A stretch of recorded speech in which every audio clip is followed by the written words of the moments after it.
오늘 미가서 7장 14절에서 20절까지 말씀으로 인내하신 하나님이라는 제목으로 말씀 나누도록 하겠습니다.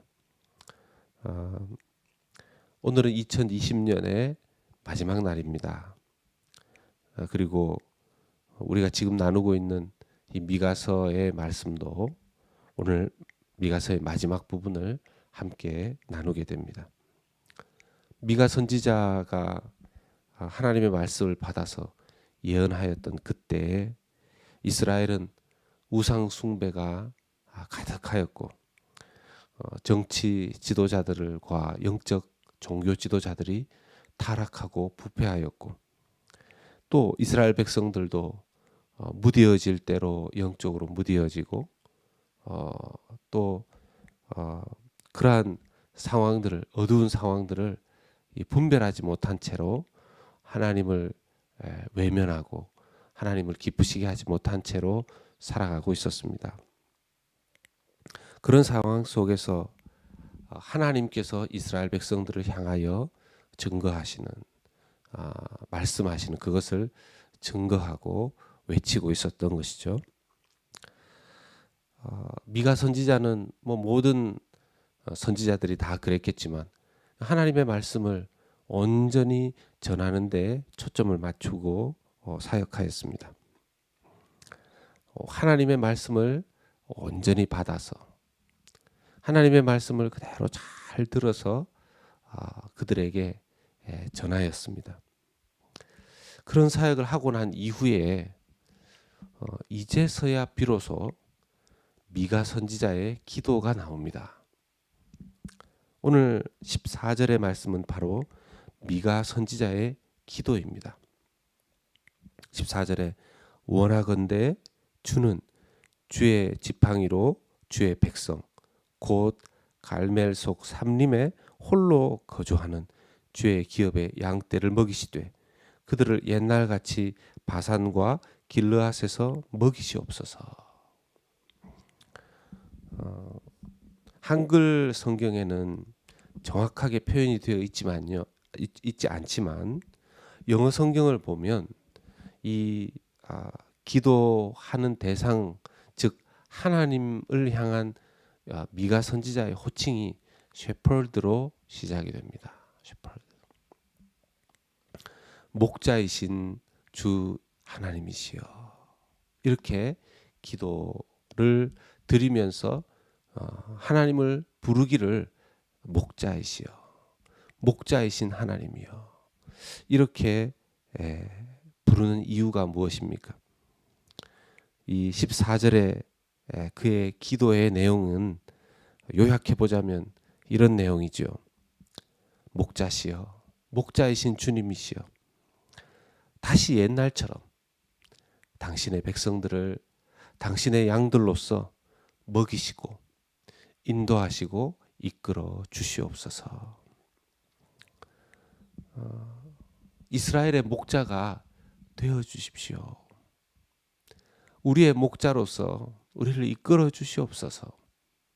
바로 그것을 기도하고 있는 것입니다. 그렇게 부패하고 타락한 이스라엘 나라이고 또 지도자들 보면서도 정말 담대하게 하나님께 목자이신 하나님이시여 그렇게 외칠 수 있는 것은 그 이스라엘 백성들과 그 당시의 현재 상황을 보면서 그가 그런 기도를 담대하게 할 수 있었던 것이 아니고요. 바로 하나님이 누구신지 미가 선지자가 알고 있었기 때문에 그가 믿고 있는 하나님의 성품에 의지하여 이런 기도를 올려드릴 수 있었던 것입니다. 그런 기도를 올려드리자마자 하나님께서 15절과 16절에 곧바로 응답을 주십니다. 15절과 16절은 하나님의 응답하심입니다. 15절에 이르시되 내가 애굽 땅에서 나오던 날과 같이 내가 그들에게 이적을 보이리라 하셨느니라. 하나님의 응답은 그래 너희들이 애굽 땅에서 나오던 날과 같이 출애굽을 허락하시던 그날, 출애굽의 역사를 주관하시던 그 날과 같이 하나님께서 그때 여러 가지 10가지 재앙 그리고 홍해를 가르시던 그런 기적과 이적의 역사, 그런 날을 보여주겠다, 그렇게 응답하시는 겁니다. 그리고 16절에 이르되 여러 나라가 보고 자기의 세력을 부끄러워하여 손으로 그 입을 막을 것이요 귀는 막힐 것이며. 이 하나님의 응답하심은 쉽게 말하면 그거죠.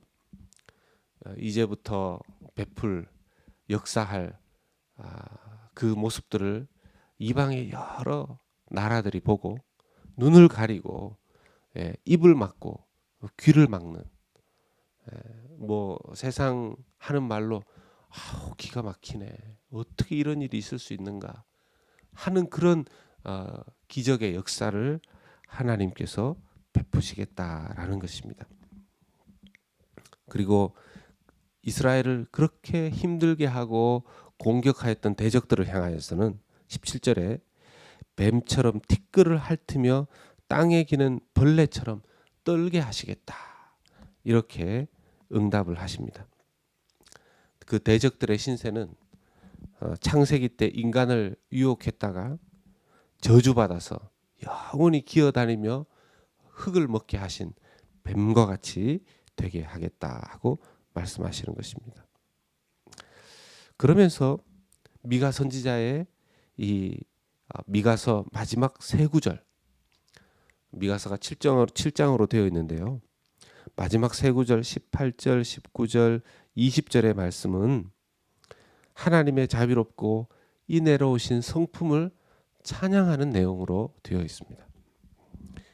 죄악과 그 기업의 남은 자의 허물을 사유하시고 인애를 기뻐하시고 진노를 오래 품지 않으시는 하나님, 우리를 불쌍히 여기시고 죄악을 발로 밟으시고 모든 죄를 깊은 바다에 던지시는, 용서하시는, 사유하시는 그 하나님, 옛 언약을 지키시고 더 큰 인자하심으로 자비하심을 베풀어 주시는 하나님을 미가 선지자는 찬양하는 것입니다.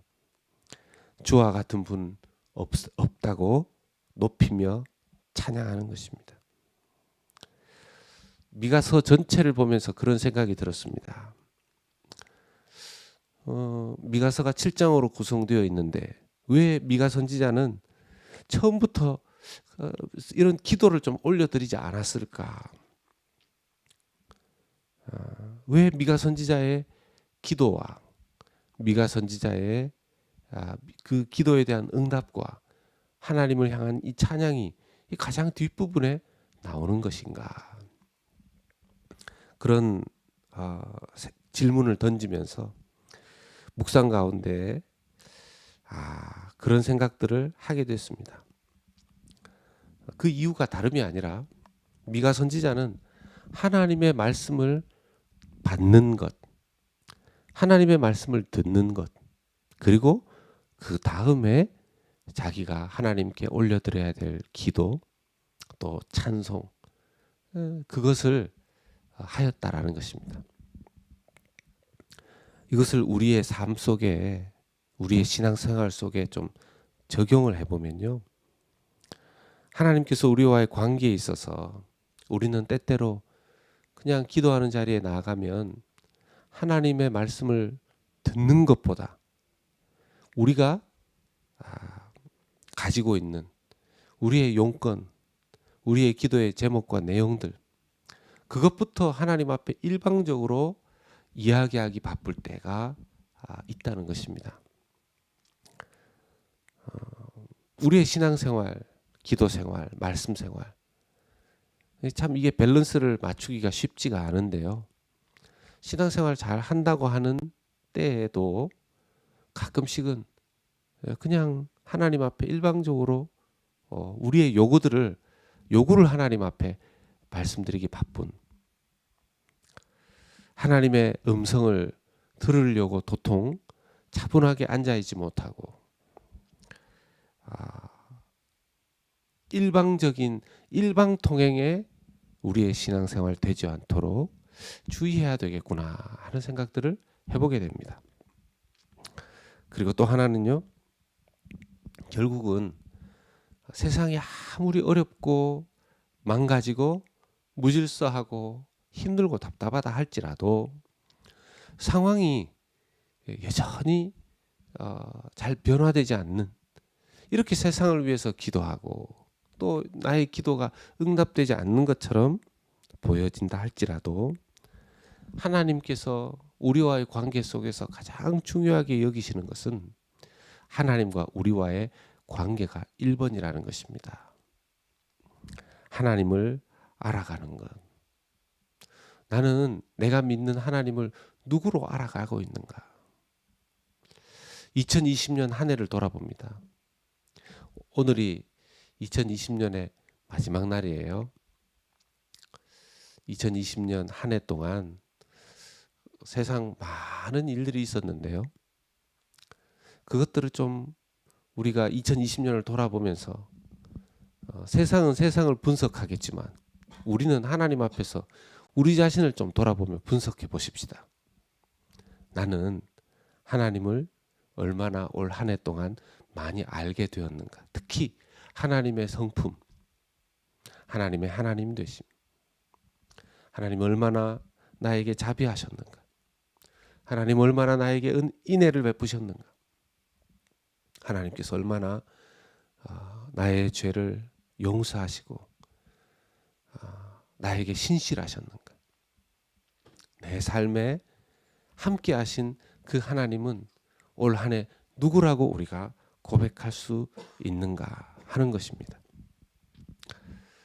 다가올 2021년에는 무엇보다 더욱 하나님을 알아가는, 2021년에는 더욱 하나님 앞에 하나님을 알아가는 그 열매를 맺고 하나님을 찬송하고 하나님을 높이고 나의 하나님 이런 분이심을 감사합니다 하고 주님 앞에 올려드릴 수 있는 입술의 열매, 믿음의 열매, 인격의 열매 많이 많이 맺으시는 저와 여러분들 되실 수 있기를 주님의 이름으로 축원합니다.